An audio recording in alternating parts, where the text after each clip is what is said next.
अस्सलाम वालेकुम रहमतुल्लाहि व बरकातुहू।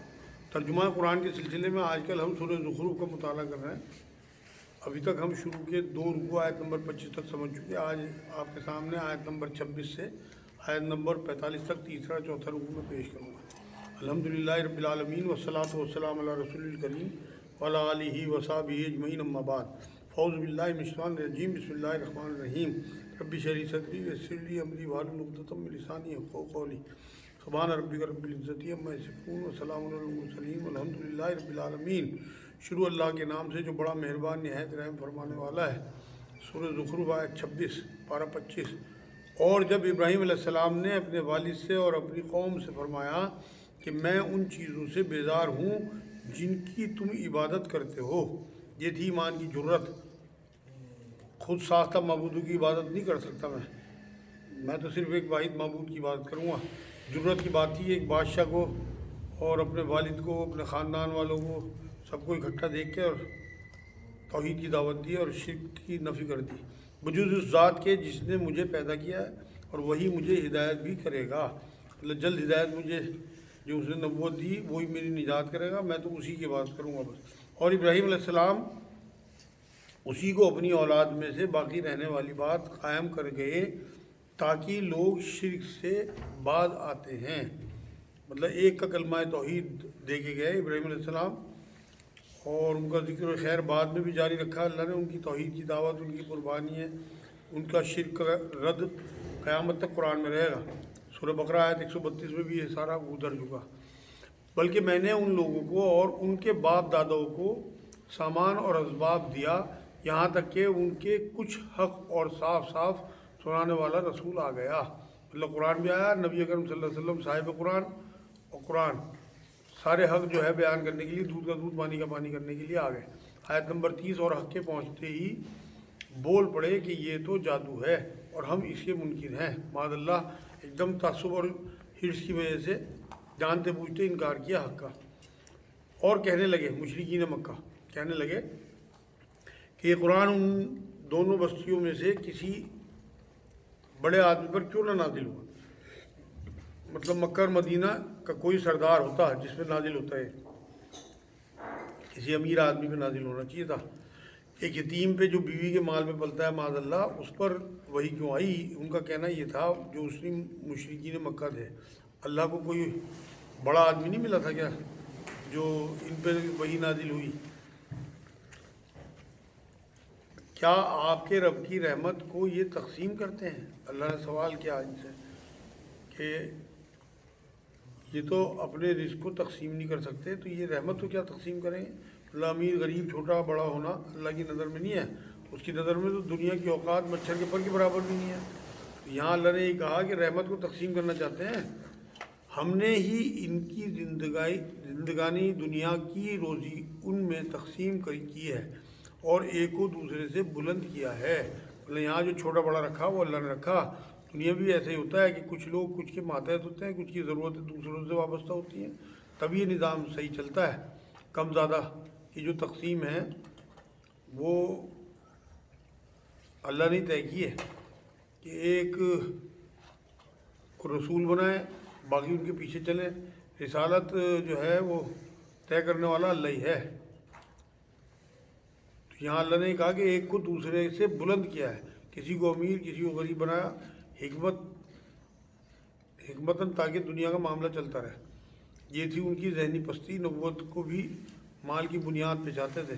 रिज़्क़ की तंगी या वसअत की वजह से अल्लाह का कुर्ब या दूरी का मुआयना नहीं कर रहे थे इस बात का, बल्कि ये मामला इनका ये था कि कोई सरदार जो है, कोई ताकतवर आदमी नबी बनाया जाता ताकि एक दूसरे को मातहत कर लें। मतलब एक दूसरे का काम चले। सब एक जैसे होते तो जो है काम ही ना चल पाता। तू भी रानी मैं भी रानी, कौन भरेगा पानी। तो हिदायत के हिसाब से भी कुछ लोगों को चुन के नबी बनाया गया ताकि बाकी लोग पीछे चलें। तो ये अल्लाह की हिकमत है। जिसे लोग समेटते फिरते हैं उससे आपके रब की रहमत बहुत ही बेहतर है। मतलब ये मादियत तो वक्ती है, असल आखरत है। दुनिया की ऊंच नीच मालो दौलत की बजाय अल्लाह की रहमत चाहो। ये जो यहाँ जो अल्लाह ने ज़िंदगी दी है समेट रहा है जो सामान, ये अल्लाह की रहमत जो है उससे बहुत बेहतर है। ये तो कुछ भी नहीं, ये तो बिल्कुल ऐसा है जैसे आपने पहाड़ों के सामने ज़रा सा कोई पत्थर उठा लिया। अगर आप दुनिया चुन रहे हैं तो आखिरत जो है वो तो बहुत बड़ी है, बहुत बड़ी है। मैंने बताया था, नबी ने फरमाया कि जो पूरी कायनात है उसके सामने इस दुनिया उसका मालो मता ऐसा है जैसे आपने समुद्र में उंगली डुबोई और निकाल ली और उस पर जितनी तरी आई, इतना मामला है। आयत नंबर 33। और अगर ये बात ना होती कि तमाम लोग एक ही तरीके पर हो जाएंगे तो रहमान के साथ कुफ्र करने वालों के घरों की छतों को हम चांदी की बना देते और जीने भी जिन पर चढ़ा करते। मतलब ये अल्लाह ने कहा कि अल्लाह के दुश्मन जो हैं उनकी जो घरों की छतें हैं उन्हें हम चांदी की बना देते और जीने सोने की पैड़ी होती हैं उनकी जिन पे चढ़ते हैं। अल्लाह के लिए घर सोने चांदी के बना देना क्या बड़ी बात है अगर अल्लाह चाहे तो। लेकिन अल्लाह ने यही बात कही कि अगर मुझे ख़तरा ना होता कि लोग शिर्क की तरफ मुब्तला हो जाएंगे और दीन को छोड़ देंगे, तो अल्लाह ये कह रहा है कि मैं इनके लिए तो असल में दुनिया में जन्नत है ना। नबी ने फरमाया काफिरों के लिए दुनिया में जन्नत है, कैद खाना मोमिनों के लिए, और उनके घरों के दरवाजे और तख्त भी जिन पर वो तकिया लगाए बैठते हैं, मतलब बेड वगैरह भी सोने चांदी के होते हैं इनके। इतनी बड़ी बात है। तो ये सारा जो दौलत है ये आजमाइश के लिए है। असल दौलत तो हिदायत की दौलत है, नबी की तालीमात की दौलत है। हदीस में भी ये बात आती है कि तुम में बेहतरीन है वो लोग जो कुरान सीखें और सिखाएं। तो ये होता तो सारे के सारे माल के पीछे लग जाते। अगर अल्लाह ने ये बात कही है कि अगर मैं ये कर देता इनका गैर मुस्लिमों का कि इनके तकिए जो है वो सोने चांदी के होते, छतें चांदी की होती, पैड़ियाँ सोने की होती, तो सारे के सारे माल के पीछे काफिर हो जाते। अगर ये अंदेशा ना होता कि सब रहमान के बागी हो जाएंगे तो काफिरों के लिए दुनिया अल्लाह ने जन्नत बनाई। अल्लाह के लिए क्या मुश्किल है, मगर माल मिलने पर गफलत बहुत है। आज भी देखो आप जो मालदार लोग होते हैं उनके साथ गफलत जुड़ी हुई है बहुत ज़्यादा। आयत नंबर 35। और सोने के भी, और ये सब कुछ यूं ही सा दुनिया की ज़िंदगी का फ़ायदा है, मतलब हकीर सी पूंजी है बिल्कुल। और आखिरत तो आपके रब के नज़दीक सिर्फ परहेजगारों के लिए ही है। मतलब जिसे जितना यकीन है वो देखे।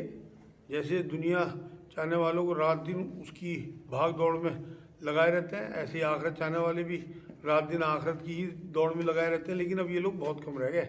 हम भी तय करें कि अपनी रोज़ की ज़िंदगी अल्लाह की राह और आखिरत के लिए 1 घंटा 2 घंटा या पूरी लाइफ लगाते हैं। तय करें मामला, जिसकी जैसी पहुँच होगी, जैसा जिसे जहाँ रहना है। अगर आपको करोड़ों साल वहाँ रहना है तो वहाँ की तैयारी ज़्यादा करनी चाहिए, वहीं के लिए ज़्यादा टाइम लगाना चाहिए। तो अल्लाह हमें भी आखिरत की तलबगार बनाए, दुआ करनी चाहिए इन आयतों में। और जो शख्स रहमान की याद से गफलत करे हम उस पर एक शैतान मुकर्रर कर देते हैं, वही उसका साथी रहता है। मतलब जो शैतान जब सवार हो जाता है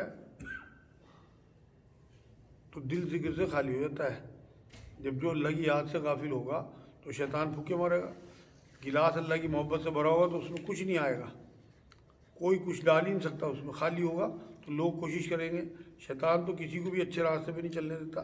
जिसका दोस्त शैतान हो जाए उसकी गुमराही पक्की है। सूरह तहा में भी कहा गया कि जो जिक्र से मुंह मोड़ेगा उसे अंधा और गाफिल कर देंगे अल्लाह पाक। हम अपने घर की सोसाइटी पर गौर करें कि कितना कलाम पढ़ा जाता है, तर्जुमा गौर व फिक्र वाले कितने हैं। नया पहलू है कि लोग कुरान से क्यों दूर हो रहे हैं, क्योंकि उन्होंने शैतान को अपने ऊपर मुसल्लत कर लिया खुद पे शैतान को। इसलिए आज कुरान से दूर हैं लोग। सिर्फ नाम का रह गया कुरान हमारी ज़िंदगी में। पहले तो घरों से तिलावत आ भी जाती थी, अब तो तिलावत भी नहीं सुनने को मिलती। यहाँ अल्लाह ने कहा कि हम शैतान मुकर्रर कर देते हैं उस पर। आज हमारा हाल भी ये हदीस पाक में है, हर एक के साथ उसका हमजाद शैतान पैदा किया गया, मतलब जिन पैदा किया गया। नबी अकरम सल्लल्लाहु अलैहि वसल्लम ने जब ये बात फरमाई, एक साहबी ने पूछ लिया, हुजूर क्या आपके साथ भी? फरमाया हाँ मेरे साथ भी, मगर मैंने उसे मुसलमान कर लिया। वो मुझे सिर्फ नेकी का ही मशवरा देता है, मतलब अल्लाह ने मेरी मदद की और अब मुझे वो गुमराह नहीं कर सकता। اسے مسلمان کر لیا میں نے۔ آگے فرمایا آیت نمبر 37 میں، اور وہ انہیں راہ سے روکتے ہیں اور یہ اسی خیال میں رہتے ہیں کہ یہ ہدایت یافتہ ہیں، مطلب شیطان کے جو پیروکار ہیں وہ سمجھتے ہیں کہ ہم جو کر رہے ہیں وہ ٹھیک ہے، مطلب ان کو وہ بہکاتا رہتا ہے شیطان جو ہے، اور ان کے جو اچھے برے کام ہیں انہیں اچھا کر کے دکھاتا رہتا ہے، سجا سجو کے انہیں۔ آیت نمبر 38، یہاں تک کہ جب وہ ہمارے پاس آئے گا تو کہے گا کاش میرے اور تیرے درمیان مشرق اور مغرب کا دوری ہوتی، مشرق اور مغرب کی دوری ہوتی تو بڑا برا ساتھی ہے، مطلب مجرمین جو ہیں وہ شیطان کو برا بلا کہیں گے وہاں پہ، مگر شیطان کہے گا خود کو برا بلا کہو، مجھے نہیں کہو۔ سورہ ابراہیم میں شیطان کی پوری تقریر گزر چکی پیچھے۔ آیت نمبر 39، اور جب کہ تم ظالم ٹھہر چکے تو تمہیں آج ہرگز تم سب عذاب میں شریک ہونا کوئی نفع نہ دے گا، مطلب جب تم مجرم اور ظالم ٹھہر چکے تو آج ہرگز تم سب کا عذاب میں شریک ہونا کوئی نفع نہ دے گا، مطلب یہ سب ایک جگہ ایک سے عذاب میں ہوں گے، کوئی کسی کا کم بڑھتی عذاب نہیں ہوگا، جنہوں نے بہکایا وہ بھی اور جو بہکے وہ بھی، دونوں ایک جگہ ہوں گے۔ کیا پس تو بہرے کو سنا سکتا ہے، مطلب وہ جانتے بوجھتے حق سے منہ پھیر لیں، انہیں سمجھانے والا کوئی نہیں ہے، آپ بھی نہیں سنا سکتے انہیں۔ نبی کو کہا یہ اندھے کو راہ دکھا سکتا ہے، اور اسے جو کھلی گمراہی میں ہو، مطلب جو گمراہ ہو، مطلب جو رد کر چکا ہو حق کو، اس کو جو کھلا گمراہی میں چلا گیا اسے کوئی نہیں سمجھا سکتا۔ پس اگر ہم تجھے یہاں سے لے بھی جائیں تو بھی ہم سے بدلہ لینے والے ہیں، اگر ہم تجھے یہاں سے لے بھی جائیں تو بھی ہم ان سے بدلہ لینے والے ہیں، مطلب دنیا سے چاہے آپ یہاں سے چلے جائیں، اوپر آ جائیں، آپ کو وصال مبارک بھی ہو جائے، تب بھی ہم ان سے بدلہ لیں گے، یا جو کچھ ان سے وعدہ کیا ہے وہ تجھے دکھائیں، ہم ان پر بھی قدرت رکھتے ہیں، مطلب عذاب آپ کے سامنے بھی آ سکتا ہے۔ نبی اکرم صلی اللہ علیہ وسلم کی زندگی میں جنگ بدر کا مزہ چکھایا اللہ نے، انہیں 70 بڑے لوگ جو ہیں ان کے ہلاک کیے وہاں پہ، اور 70 قیدی بنائے گئے۔ پس جو وہی آپ کی طرف سے کی گئی ہے اسے مضبوط تھامے رہیں، بے شک آپ راہ راست پر ہیں، مطلب اللہ نے گواہی دی ہے کہ آپ سیدھے راستے پہ ہیں، بالکل جس راستے پہ اللہ نے آپ کو چلانا چاہا آپ اسی راستے پہ ہیں۔ قرآن کو چاہے سارے جھٹلا دیں لیکن آپ اسے مضبوطی سے تھامے رکھنا، نبی اکرم صلی اللہ علیہ وسلم کے ذریعے امت کو تعلیم دی جا رہی، قرآن کو تھامے رکھنا۔ قرآن ایک رحمت ہے، بار بار اللہ نے قرآن میں یہ بات کہی کہ اسے شفا، رحمت اور رہبر اور ہدی للمتقین، سب قرآن کے بارے میں یہ بات کہی، فرقان کا، اور یقیناً یہ خود آپ کے لیے اور آپ کی قوم کے لیے نصیحت ہے، مطلب قرآن ایک رحمت ہے، ایک نعمت ہے، ایک مہربانی ہے ہم پہ اللہ کی۔ سورہ قلم 52 میں بھی آئے گا آگے، اور سورہ شورى 214 میں بھی گزر چکا، ہمارے لیے نصیحت ہے، اور عنقریب تم لوگ پوچھے جاؤ گے، مطلب ہم سے ہی پوچھا جائے گا کہ اس عظیم نعمت یعنی قرآن کے ساتھ ہم نے کیا برتاؤ کیا، اسے زندگی میں اتارا نہیں اتارا، اس کے حساب سے فیصلے کیے نہیں کیے، یا صرف بس تلاوت پہ لگے رہے جو آج کا ماحول ہے۔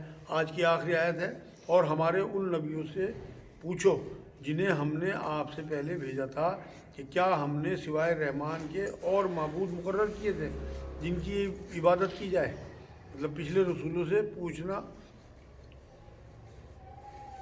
کہ ان کی تعلیمات قرآن میں آ چکی، اس لیے ان سے پوچھا جا رہا، سب نے توحید کی دعوت دی تھی جتنے بھی رسول آئے، اور یہ کہا کہ رحمان نے اور کوئی معبود مقرر کیے تھے کیا، ان سے پوچھو، نہیں بلکہ ہر نبی جو ہے وہ توحید کی دعوت لے کے آیا، تمام نبیوں کو اللہ رب العزت نے دعوت دینے کے لیے بھیجا ایک اللہ کی، اس لیے کوئی کہہ ہی نہیں سکتا، کوئی دلیل ہی نہیں دے سکتا اس بات کی کہ اللہ کے سوا کوئی اور معبود بھی ہے۔ یہ آج الحمدللہ تیسرا چوتھا رکوع سورہ زخرف کا پورا ہو گیا۔ وما علینا الا البلاغ۔